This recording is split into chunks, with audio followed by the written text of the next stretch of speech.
My name is Elena, and at 32, I just won a lawsuit against my own parents. Growing up, I watched as every opportunity, every celebration, every moment of love flowed easily to my sister Natalie while I stood in the shadows. That painful reality finally pushed me to seek justice through the legal system. The court awarded me $1.2 million, but the validation of my experience was worth more than any amount of money. Before I share my story, let me know where you're watching from and hit that like and subscribe button. Because sometimes healing requires the courage to stand up for yourself. I can still remember the warm summer days of my early childhood, back when things felt almost normal. At 5 years old, my world revolved around my parents, James and Diana. My father built his manufacturing business from the ground up, working long hours, but always returning with a bright smile and often a small gift. My mother, a former beauty queen who never let anyone forget her glory days, would spend hours teaching me proper posture and how to speak clearly. Those early memories shine with a golden haze in my mind, perhaps because I know now how fleeting that harmony would be.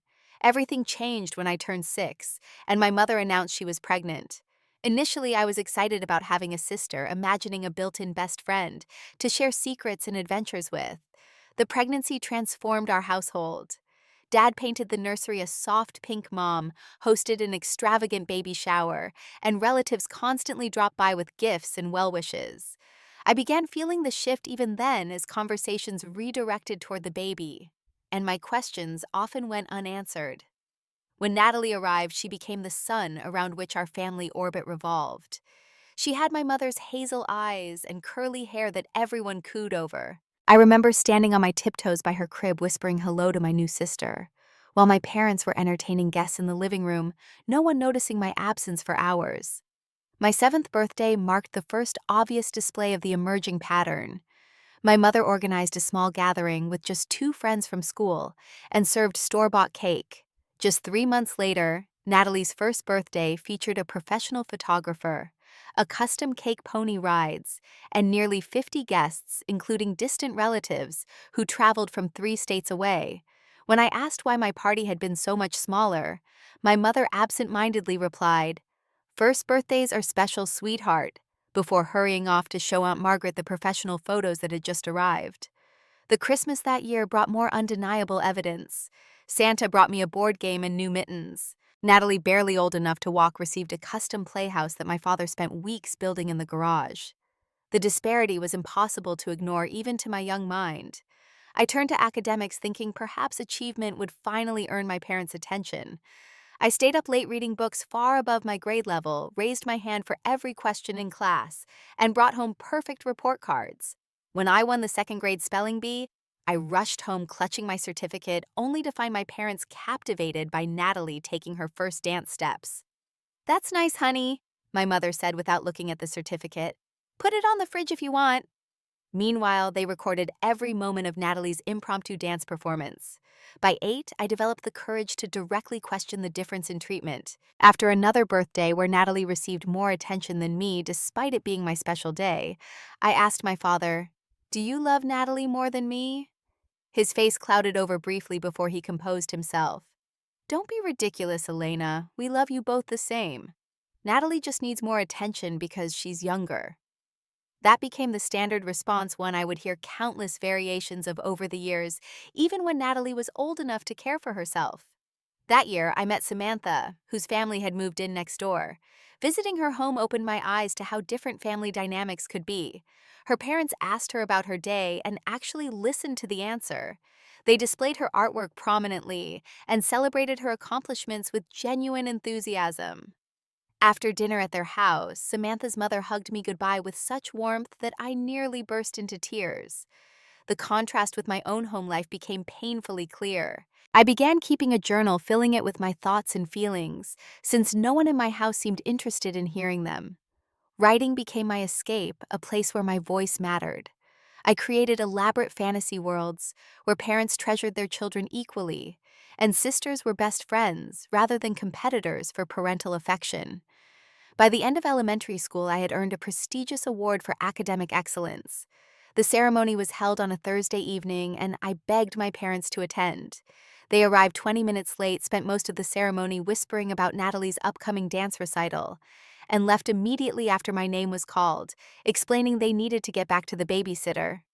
As I watched other parents taking their children out for celebratory ice cream, I walked home alone, clutching my certificate and swallowing back tears. Later that night, I heard my parents discussing Natalie's future. "She has real talent," my mother said excitedly. "With the right training, she could go far." They were already planning to increase her dance lessons from 2 to 4 times a week, regardless of the cost. Meanwhile, when I had asked for piano lessons months earlier, I was told we needed to be careful with expenses. Despite everything, I still loved my parents and desperately wanted their approval. Each night I would lie in bed imagining scenarios where they would finally see me, finally acknowledge that I too was worthy of their love and attention. Little did I know that the pattern established in those early years would only intensify as we entered the turbulent teenage years, setting the stage for wounds that would take decades and ultimately a courtroom to heal. Middle school arrived with all its awkwardness and social complexity, made more difficult by my increasingly obvious status as the less favored child. While my classmates worried about pimples and popularity, I was trying to understand why my own parents seemed indifferent to my existence, unless I was doing something to support Natalie or the family image. At 12, I was already developing a keen sense of the inequity in our household. My sister, now 6, had transformed from a toddler into a child who understood the power dynamics at play. Natalie quickly learned that crying would bring my parents running, that claiming I had done something wrong would always be believed without question, and that she could enter my room and take my possessions without consequence. The incident with my science project crystallized everything. I had spent weeks researching and building a working model of a hydroelectric dam for the 7th grade science fair. The night before the competition, I returned from dinner to find my project damaged beyond repair, with water spilled all over my meticulous documentation. Natalie stood in the corner, a guilty look on her face. When I called my parents to my room, Natalie immediately burst into tears. "I was just trying to help make it better," she sobbed. My mother pulled her into a hug. "She was just trying to help Elena. Why did you leave it where she could reach it?" "It was on my desk in my room. She shouldn't have been in here at all," I protested. My father sighed heavily. "Elena, she's just a little girl. You're the older sister. You should be setting a better example instead of making her feel bad." I stayed up all night recreating what I could of the project. My eyes burned with exhaustion and unshed tears as I presented it the next day, earning only an honorable mention instead of the first-place position my teacher had predicted. My parents never asked how the fair went. Financial disparities became increasingly obvious as we grew older. When Natalie expressed interest in ice skating, my parents immediately purchased expensive equipment and arranged for private coaching. When I joined the debate team, I was told I would need to take the public bus to competitions because they couldn't spare the time to drive me. My sister received new clothes at the start of each season, while I wore hand-me-downs or purchased my own clothes with babysitting money. Her room was redecorated regularly to match her changing interests, while mine remained unchanged since elementary school. Even our healthcare received different attention. Natalie's slight sniffle warranted immediate doctor visits, while I was told to tough out a high fever that later turned out to be strep throat. At 14, I discovered through an accidentally left open email that my parents had established a substantial college trust fund for Natalie. When I casually asked whether I had a similar fund, my mother looked startled before quickly responding, "We're handling everyone's education plans differently based on individual needs." I later learned differently meant Natalie had a fund, and I did not. By 16, I secured a part-time job at the local bookstore working after school and on weekends. I told my parents it was for the experience, but in reality, I needed money for basic necessities they seemed to forget I required.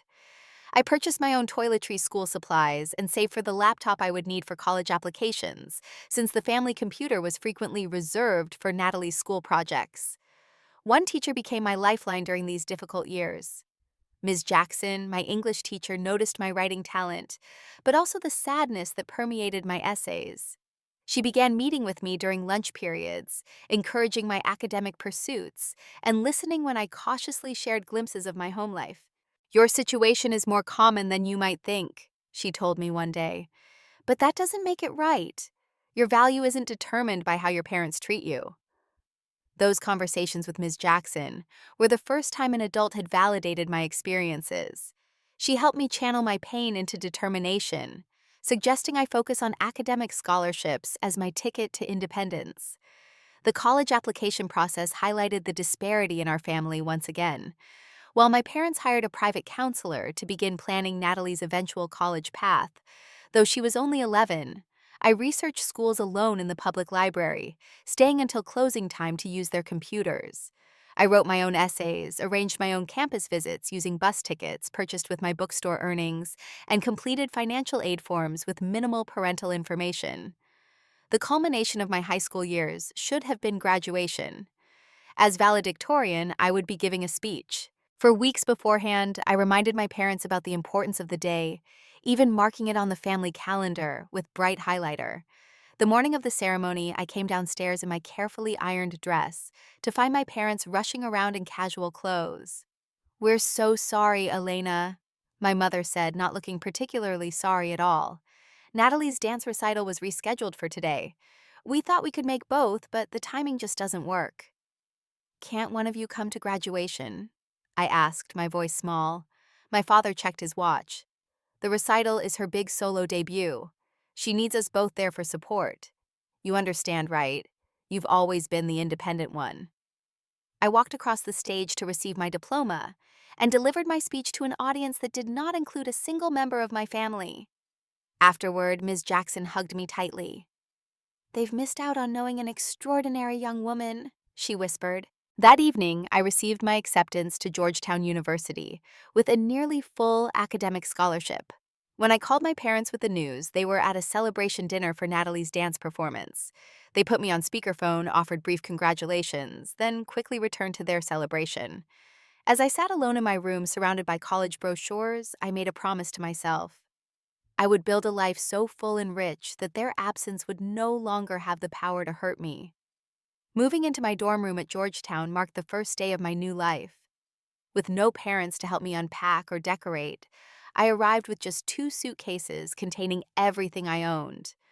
The contrast with my roommate Jessica's elaborate move incomplete, with both parents and a grandparent arranging her side of the room with coordinated bedding and decorative touches, stung briefly before I reminded myself that this was my fresh start. Financial reality hit hard during those college years. Even with my scholarship covering most tuition, I still needed money for books, supplies, and basic living expenses. My first semester, I juggled 3 jobs shelving books at the university library, weekend shifts at a coffee shop, and occasional babysitting gigs. I would study late into the night after finishing work, occasionally falling asleep with my face pressed against textbook pages. Meanwhile, my phone calls home became increasingly infrequent.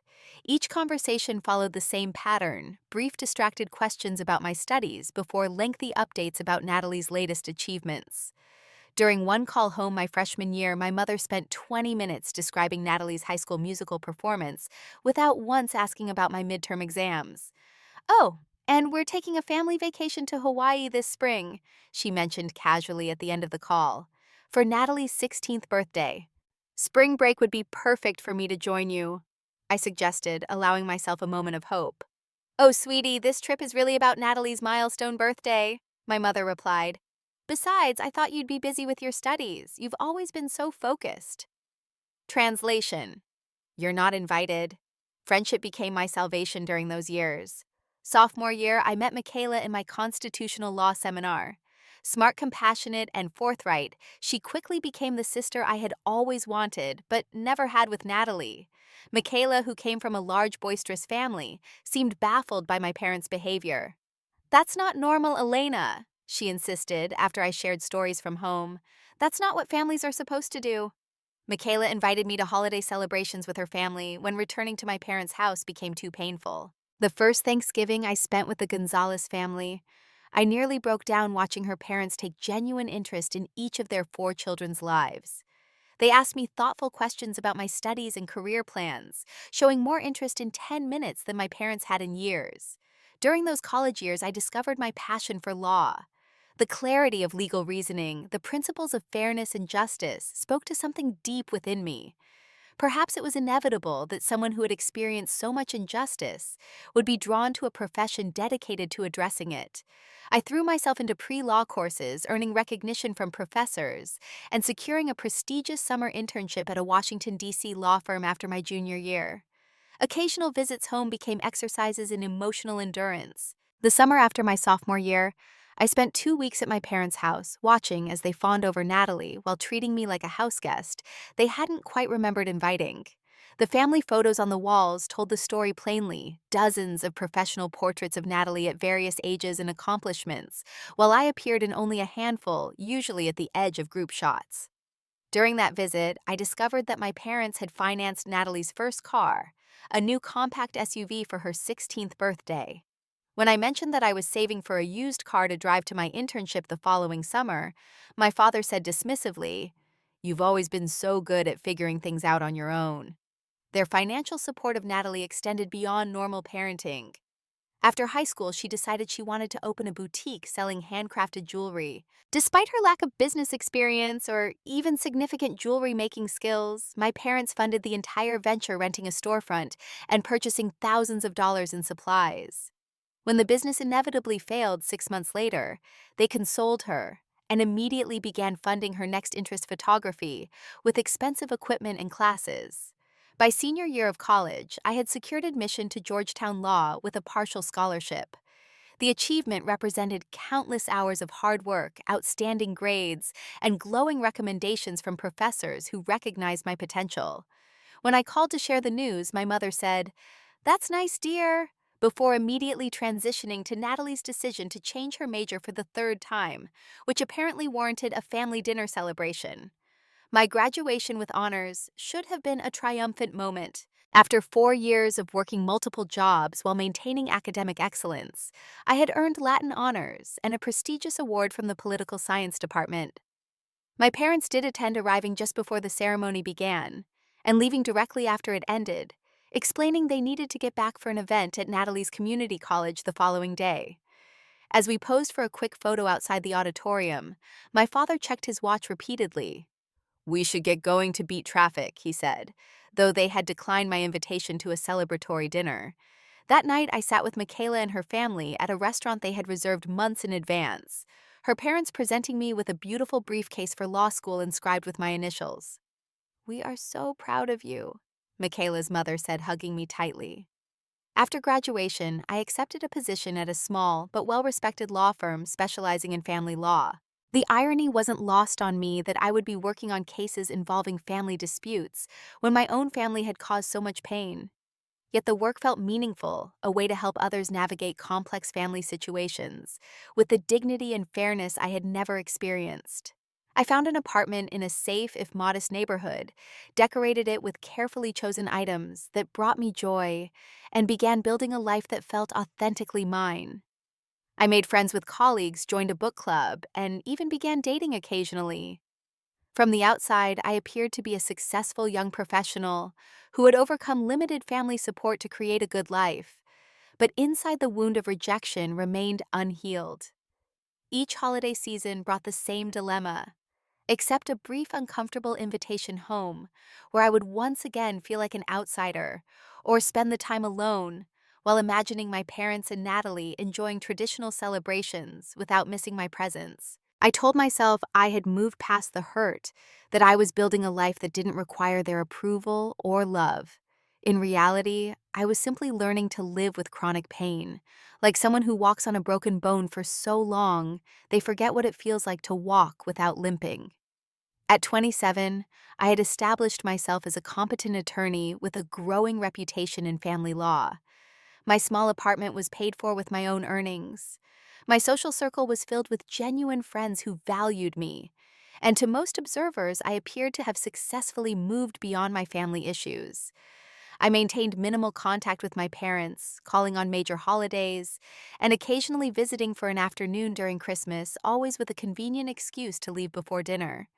The call about my grandmother came on a Tuesday morning as I was preparing for court. My mother's voice sounded thin and strained as she informed me that my grandmother had suffered a severe stroke and was not expected to recover. "She's asking for you," she added reluctantly. My grandmother Margaret was my mother's mother. a kind woman who had always shown me affection during her infrequent visits. Living several states away, she wasn't a regular presence in my childhood. But I remembered how she would bring me special gifts and make a point of asking about my interests and achievements. She seemed to sense the dynamics in our household and would often find moments to speak with me privately, telling me I was special and loved. I took emergency leave from work and drove 6 hours to the hospital, where she lay her once vibrant personality, now trapped in a failing body. When I entered her room, my parents and Natalie were already there. My mother nodded stiffly in acknowledgement, while my father mumbled a greeting without making eye contact. Natalie, now 21 and still living at home while finding herself, barely looked up from her phone.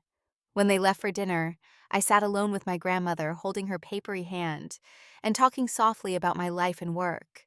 Though she could barely speak, she squeezed my hand weakly when I mentioned a challenging case I had recently won. As visiting hours ended, she struggled to say something, managing only, "Drawer home, papers for you." I promised to check when I had the chance, though I had no idea what she meant. Grandmother Margaret died 3 days later. The funeral was a somber affair, with relatives I barely knew offering condolences and sharing memories. Throughout the service, I noticed my mother and father huddled with my grandmother's attorney, engaged in intense conversation. When I approached, they quickly separated and changed the subject. The reading of the will took place the following day at the attorney's office. As family members gathered in the conference room, I sat apart, expecting little more than perhaps a keepsake.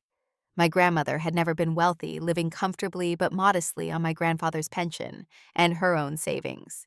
Mr. Harrington, a thin man with wire-rimmed glasses, began reading the standard legal preamble before getting to the distributions. "To my granddaughter, Elena," he read, "I leave the sum of $5,000 and my collection of first edition books with the hope that she finds in them the same joy I did." The amount was unexpectedly generous, and the books were a thoughtful gift that reflected our shared love of literature. I felt a surge of gratitude for my grandmother's thoughtfulness, especially compared to what came next. "To my granddaughter, Natalie," Mr. Harrington continued, "I leave my collection of costume jewelry and my best wishes for her future endeavors." Natalie's face flushed with anger. "That's it, just some old junk jewelry," she demanded, looking accusingly at our parents. I noticed my mother's expression remain oddly calm, almost satisfied, while my father stared intently at his hands. The attorney continued reading, distributing modest sums to various relatives, before concluding, "The remainder of my estate, including my house and savings, I leave to my daughter Diana." As the meeting concluded, I remembered my grandmother's strained words about papers in a drawer. Quietly, I asked Mr. Harrington if I could speak with him privately. Once the others had left, I shared my grandmother's final message. "Interesting," he said, removing his glasses and rubbing the bridge of his nose. "I prepared this will just 3 months ago at your mother's insistence. Your grandmother seemed confused during our meeting, but your mother assured me it was just age and medication affecting her. I asked if I could visit my grandmother's house to look for whatever papers she had mentioned." Mr. Harrington hesitated before handing me a key. "As the executor, I should be present for any search of the property. I can meet you there tomorrow morning." The modest two-bedroom house where my grandmother had lived for over 40 years was filled with memories. As Mr. Harrington waited in the living room, I went to her bedroom and began carefully searching through her desk and dresser drawers. In the bottom drawer of her bedside table, beneath a stack of old photographs, I found a sealed envelope with my name written in my grandmother's shaky handwriting. Inside was a letter dated just 6 months earlier, and a copy of a different will notarized, but clearly not the one that had been read at the attorney's office. The letter began, "My dearest Elena, if you're reading this, I fear something has happened to prevent my true wishes from being known." The letter explained that my grandmother had long been aware of the favoritism in our family and had tried to speak to my mother about it several times over the years, only to be rebuffed. She had watched with growing concern as I was systematically marginalized while Natalie was elevated. In her final years, she had decided to use her modest estate to try to balance the scales slightly, leaving me her house and the majority of her savings, with smaller bequests to Natalie and my mother. "I know this won't heal all the wounds," she wrote, "but perhaps it will give you the security to build the life you deserve without the struggles I've watched you endure. Your mother was furious when I told her my plans, and I fear she may try to change things after I'm gone. This is why I've left this copy for you, along with the contact information for my previous attorney who holds the original." My hands trembled as I showed the documents to Mr. Harrington, whose professional composure cracked slightly as he reviewed them. "This is highly irregular," he said. "The will I filed was brought to me by your mother, who claimed your grandmother wanted to make changes. She brought a woman who identified herself as your grandmother, but who was quite frail and spoke very little during our meeting." A cold realization washed over me. That meeting happened after her stroke, didn't it? Mr. Harrington checked his calendar. "Yes, about 2 weeks after, according to these dates." That evening, I called the previous attorney listed in my grandmother's letter. He confirmed that he had prepared and properly executed the will I had found and still had the original in his files. He sounded alarmed when I explained what had happened and suggested we meet immediately. Armed with this information, I confronted my parents the next day. We sat in their immaculate living room, the space unchanged since my childhood, except for the ever-growing shrine of Natalie's achievements displayed on every surface. "I found grandmother's real will," I said, without preamble, placing the documents on the coffee table. "And I've spoken with her original attorney." My mother's face hardened, while my father looked away. "I don't know what you think you found," my mother said dismissively, "but your grandmother changed her mind near the end. She realized leaving so much to you was a mistake." "She couldn't have legally changed her will after her stroke," I countered. "She wasn't mentally competent. What you did was fraud." My father finally spoke. "Your mother did what was best for the family. That money will help all of us, including you." "When has anything in this family ever included me?" I asked, years of hurt bubbling to the surface. "My entire life I've watched you give Natalie every advantage while I struggled for even basic recognition." "That's not true," my mother snapped. "We've always treated you both equally. You were just always so independent, so self-sufficient." "I had to be. You gave me no choice." The argument continued in circles, my parents alternating between denying any favoritism and justifying it as appropriate based on our different needs. When I mentioned taking legal action regarding the will, my mother laughed coldly. "Who would believe you, the jealous older sister making accusations against her loving parents?" "Be realistic, Elena." A week later, they invited me to dinner, perhaps thinking they had successfully intimidated me into dropping the matter. What was meant to be a reconciliation turned into the final breaking point. After a tension-filled meal of minimal conversation, my father cleared his throat and announced with obvious pride, "We have some exciting news. We're paying for Natalie's wedding next spring. It's going to be at the Westbrook Country Club just like your mother and I had." I sat in stunned silence as they detailed the extravagant plans the designer dressed the 5-tiered cake the honeymoon to Bali. Then my mother turned to me with a thin smile. "Of course, we'll need everyone to pitch in.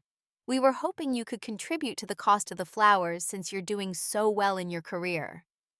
The audacity of asking me to help fund yet another lavish celebration for Natalie, while they had never contributed a penny to my education or adult life, was staggering. Something inside me, some last thread of hope that my family might someday treat me fairly, finally snapped. I stood up my chair, scraping loudly against the floor. "I will not be contributing to Natalie's wedding. In fact, I won't be attending. I'm done pretending we're a normal family with normal disagreements. What you've done throughout my life, and what you did with grandmother's will, goes beyond favoritism.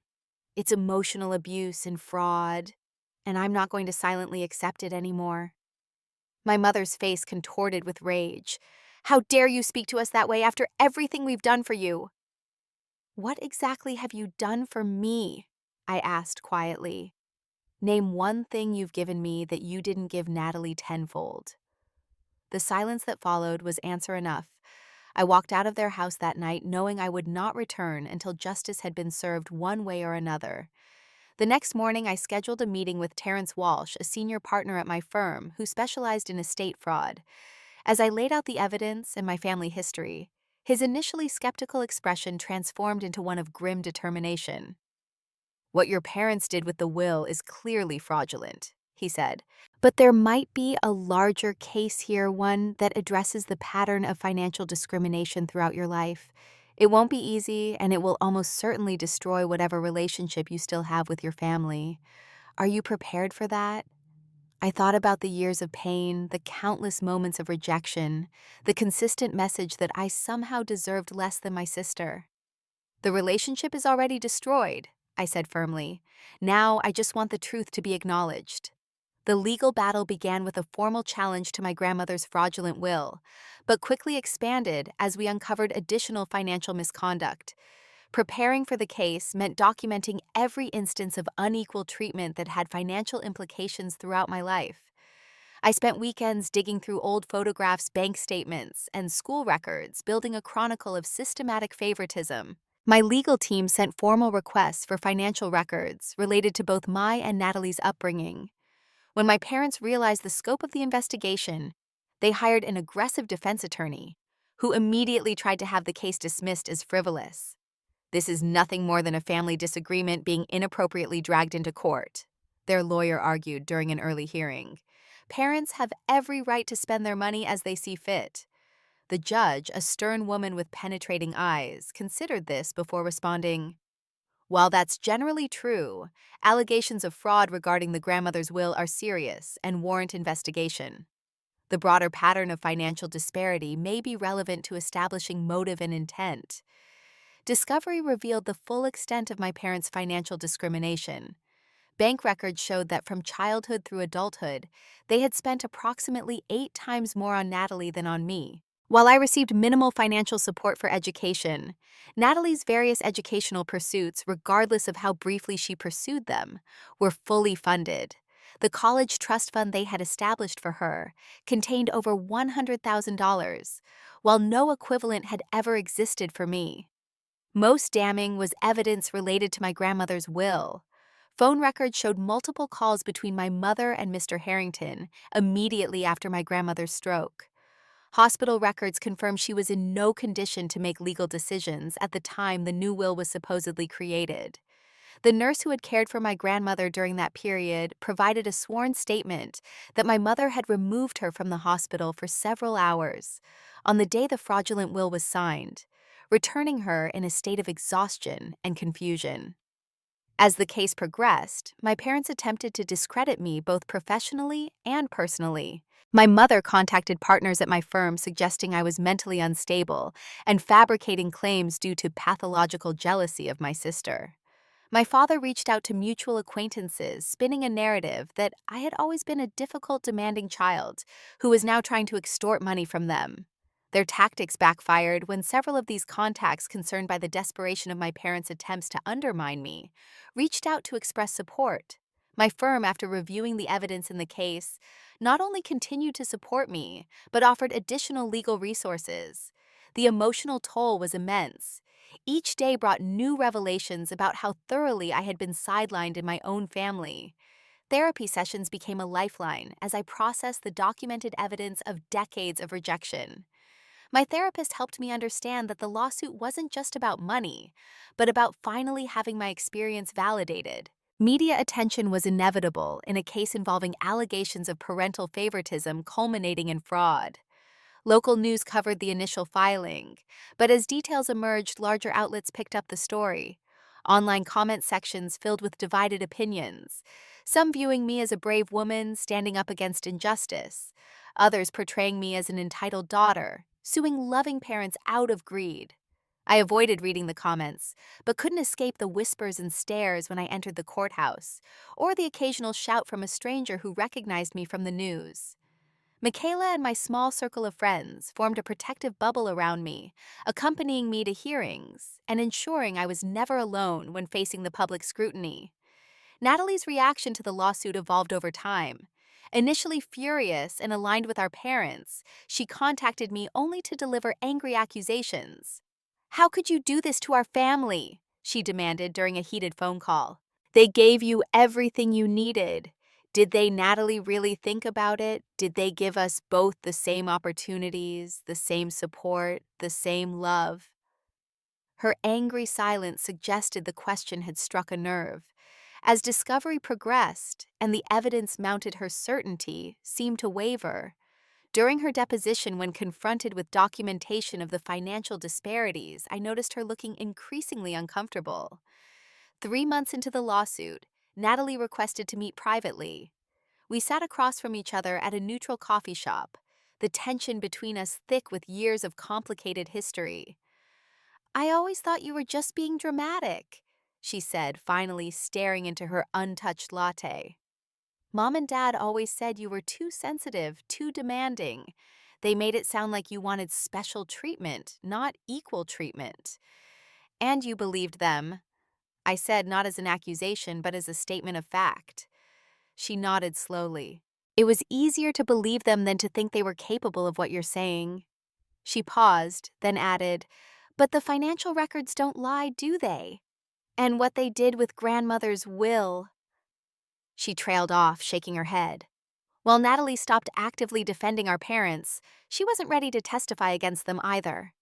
"I'm caught in the middle," she explained. "I can see the truth in what you're saying, but they're still my parents. They still love me." The unspoken addition hung in the air between us, even if they didn't love me the same way. As the case approached trial, my parents made several settlement offers, each one framed as a generous gesture, rather than an acknowledgement of wrongdoing. Their final offer came to $100,000 with a strict confidentiality agreement that would prevent me from ever discussing the case or their treatment of me. "It's a substantial amount," their lawyer noted during the settlement conference, "and it would avoid dragging this unfortunate family matter further through the public eye." Terrence looked to me for direction. I shook my head firmly. "This isn't about money," I said. "It's about acknowledgement and accountability." Our investigation had expanded to include my father's business after we discovered he had regularly used company funds to pay for Natalie's expenses, while documenting them as business costs. This opened a new avenue of financial misconduct, potentially involving tax fraud. As these new allegations came to light, several family friends and even distant relatives came forward, offering to testify about the favoritism they had witnessed over the years. My Aunt Cynthia, my father's sister, provided particularly compelling testimony about conversations where my parents openly discussed their different investment strategies for their daughters, considering only Natalie likely to provide returns. And facing mounting evidence and the possibility of criminal charges related to the business financial issues, my parents' defense began to crumble. The case that had begun as a challenge to a fraudulent will had expanded into a comprehensive accounting of decades of systematic financial discrimination, documented fraud, and potential tax evasion.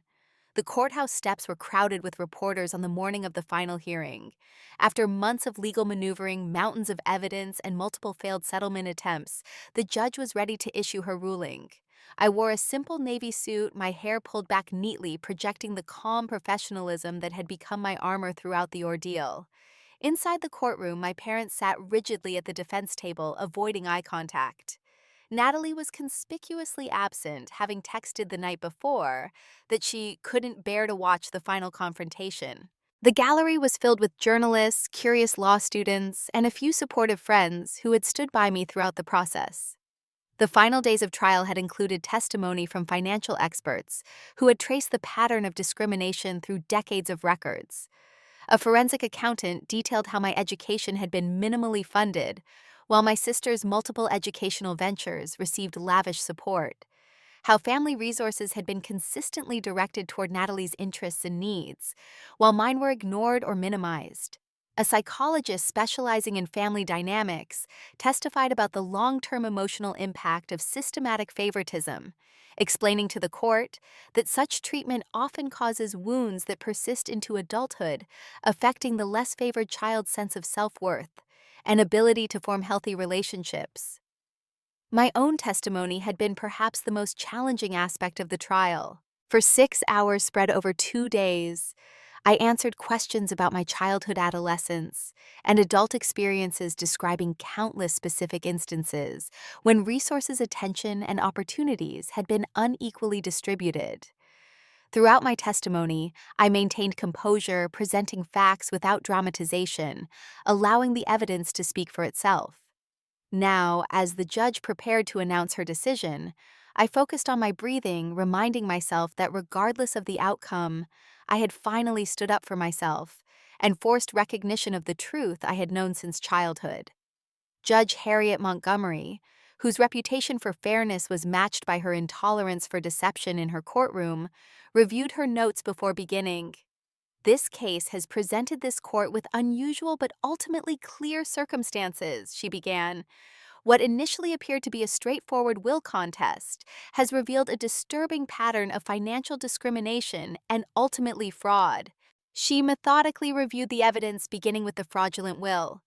"The court finds clear and convincing evidence that Margaret Wilson was not competent to execute a new will following her stroke, and that Diana and James Harriman knowingly perpetrated fraud by presenting an incapacitated woman as competent to change her will. This alone would be sufficient to invalidate the will in question and reinstate the previous valid will." My mother stiffened visibly as the judge continued. "However, this case has presented substantial evidence of a broader pattern of financial discrimination throughout the plaintiff's life, constituting what this court views as a form of familial financial abuse. The evidence demonstrates that the defendants consistently provided significantly greater financial support, educational opportunities, and material advantages to their younger daughter, while denying similar support to the plaintiff." Judge Montgomery looked directly at my parents. "While parents generally have discretion in how they allocate resources among their children, when this allocation becomes so drastically unequal as to constitute harm, and when it involves fraudulent activity, such as misrepresentation of business expenses and tax evasion, the court cannot ignore such behavior." She then delivered her ruling. "The court finds in favor of the plaintiff. The fraudulent will is hereby invalidated, and the original will executed by Margaret Wilson is reinstated with its distributions to be honored accordingly." Additionally, the court awards compensatory damages in the amount of $800,000 for the documented financial discrimination throughout the plaintiff's life, and punitive damages of $400,000 for the willful and malicious nature of the fraud perpetrated regarding Margaret Wilson's will and other financial matters. The total award came to $1.2 million in amount that acknowledged both the financial inequity I had experienced and the deliberate nature of my parents' actions. As the judge concluded the proceedings, I remained still processing the vindication that her words represented. Outside the courtroom, reporters clamored for statements.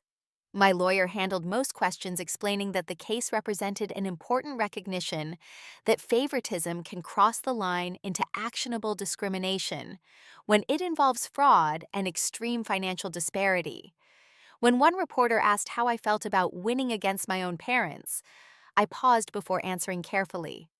"This was never about winning or losing," I said. "It was about having the truth acknowledged. No amount of money can heal the wounds of being treated as less worthy than my sister throughout my life. But today's ruling confirms that what happened to me was real. It was wrong, and it deserves to be recognized." My parents exited through a side door, refusing to comment. Their attorney issued a brief statement indicating they were disappointed with the ruling and considering an appeal, though legal experts interviewed by the press suggested such an appeal would have little chance of success given the extensive evidence. The media coverage generated intense online discussion about family favoritism, with many people sharing their own experiences of differential treatment by parents. Mental health professionals use the case to highlight the lasting psychological impact of perceived favoritism, while legal experts debated whether the ruling might inspire similar lawsuits. For me, the immediate aftermath brought complex emotions. The validation was powerful, but bittersweet, confirming that my perceptions had been accurate, but also finalizing the rupture with my parents. Though I had effectively been estranged from them for years, The lawsuit made the separation official in public, closing the door on any fantasy of eventual reconciliation. That evening, as I sat alone in my apartment processing the day's events, my phone rang with an unfamiliar number. It was Natalie. "I watched the coverage online," she said, her voice uncharacteristically subdued. "I had no idea about grandmother's will. I didn't know they did that." "There's a lot you didn't know," I replied, too emotionally exhausted for anger. After a long pause, she asked quietly, "Would you be willing to meet sometime? Not to talk about them, but maybe to talk about us. I think I've been missing a lot of the truth for a long time." It was a small opening, unexpected and fragile. Despite everything, she was still my sister, perhaps also a victim of our parents' dysfunctional approach to parenting, though in a very different way. "Maybe," I answered. "Let me think about it." As I ended the call, I realized that the judge's ruling had changed something fundamental. For the first time in my life, my experience had been officially validated, my truth acknowledged. The settlement money represented freedom and opportunities, but the real value of the verdict was in that acknowledgement. I had not imagined or exaggerated the favoritism. It was real, it was wrong, and now the world knew it too. 1 year after the court ruling, I sat in my therapist's office for what would be one of our final regular sessions. Dr. Levine, a compassionate woman who had guided me through the emotional aftermath of the lawsuit, smiled as I described my recent milestones. "You've come so far, Elena," she observed. "When we first met, you were still questioning whether you had the right to feel hurt by your parents' treatment." She was right. Despite the mountains of evidence, part of me had continued to wonder if I was overreacting, if my perceptions were skewed by sensitivity or jealousy. That uncertainty had been deliberately cultivated by my parents throughout my life, their constant gaslighting making me doubt my own experiences. The court ruling and subsequent therapy had finally allowed me to trust my reality. The healing process hadn't been linear. The initial euphoria of vindication had given way to waves of grief as I mourned the parents I had never truly had, and the childhood that had been denied to me. There were days when the finality of the estrangement hit hard, triggering old feelings of rejection and unworthiness. Dr. Levine had helped me work through those emotions, teaching me to recognize and challenge the negative beliefs I had internalized. "Your parents' inability to love you equally wasn't a reflection of your value," she reminded me often. "It was a reflection of their limitations." The settlement money had given me practical freedom to pursue healing on my terms. I had taken a 6-month leave from my law firm to focus on my mental health, traveling briefly before settling into an intensive therapy program. I used a portion of the funds to purchase a comfortable condominium, creating the secure home base I had always craved. Rather than spending extravagantly, I invested the majority of the settlement wisely, working with a financial advisor to create long-term security. One significant allocation went to establishing a foundation supporting children from emotionally neglectful homes, funding therapy, educational opportunities, and mentorship programs. My relationship with Natalie had evolved cautiously over the year. Our first meeting after the trial had been awkward years of programmed roles and resentments difficult to set aside. She had alternated between defensive justification of our parents and halting acknowledgments of the disparity in our treatment. "I didn't ask for them to favor me," she had said during that initial conversation. "I didn't even realize how bad it was." "I never blamed you for their choices," I assured her. "You were a child too. We both deserved better." Subsequent meetings had gradually become less tense, as Natalie began her own therapy journey, coming to terms with how our parents' favoritism had shaped her as well. She had developed into an entitled adult with little resilience, her repeated failures cushioned by parental bailouts rather than being opportunities for growth. Now living independently for the first time at 22, she was struggling to develop the self-sufficiency I had been forced to learn from childhood. "Sometimes I envy the strength you developed," she admitted during a recent lunch. "I never had to fight for anything, so I never learned how." Our parents had made several attempts at reconciliation, each one undermined by their continued refusal to truly acknowledge the favoritism or take responsibility for the fraud. Their latest overture had come through a family friend, suggesting a fresh start without any reference to their past behavior. I had declined politely but firmly. Without accountability, there can't be reconciliation, I explained to the well-meaning intermediary. I'm not looking for punishment anymore, but I need acknowledgement of the harm done. Setting boundaries with extended family had been another challenge. Some relatives had distanced themselves after the lawsuit, viewing me as the one who had broken the family. Others had reached out privately to express support, sometimes sharing their own observations of the favoritism they had witnessed over the years. My Aunt Cynthia had become an unexpected ally, inviting me to holiday gatherings and making efforts to include me in family events that didn't involve my parents. I should have said something years ago, she told me. We all saw what was happening, but it seemed easier to look away. The lawsuit had altered my professional path as well. While I continued practicing family law, I had developed a specialty in cases involving financial abuse within families. My personal experience, combined with the legal expertise gained through my own case, made me uniquely qualified to represent clients in similar situations. I had recently been invited to write a book about familial financial abuse, a project I was approaching with both professional interest and personal passion. The support network I had built proved invaluable throughout the healing process. Michaela remained my closest friend, her family continuing to include me in their celebrations. Colleagues who had stood by me during the lawsuit had become friends, and I had gradually expanded my social circle through volunteer work and community activities.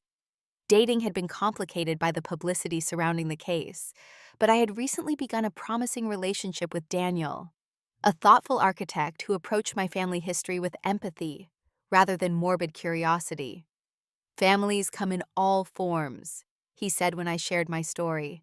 Sometimes the healthiest family is the one you create yourself.